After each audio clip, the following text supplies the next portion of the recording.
In addition to the pandemic, our country faced another crisis throughout the summer and early fall of 2020 in the tragic deaths of George Floyd and Ahmaud Arbery.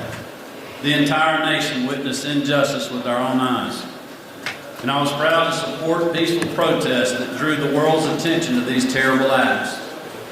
And those voices demanded change to protect the lives of every Georgian, regardless of race, creed, or political preference. In a bipartisan way, leaders under this gold dome stood side by side and answered that call.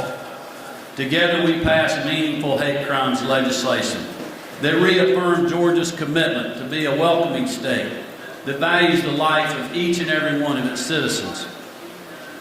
I'd like to thank Speaker Ralston, Lieutenant Governor Duncan, Dean Smyrie, Chairman F. Strachan, Senator Cowser, Senator Harold Jones, and others for their work on this important issue.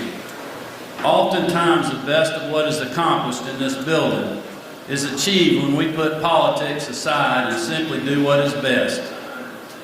When I signed HB 426 into law last year, I called it a sign of progress and a milestone worth applauding. But we know, thanks to the example set for us all by titans like C.T. Vivian and John Lewis, that work is far from finished. On May 5th, 2020, a viral video shocked the world. The horrific killing of Ahmaud Arbery shook a Georgia community to its very core. We all felt anger, disbelief, and a deep sorrow, but none more than Ahmaud's family and loved ones. Ahmaud was the victim of a vigilante style of violence that has no place in our state. The deranged behavior that led to this tragedy was excused away because of a law that is ripe for abuse and enables sinister, evil motives. That's why my administration plans to introduce significant reforms to our state citizens arrest statute.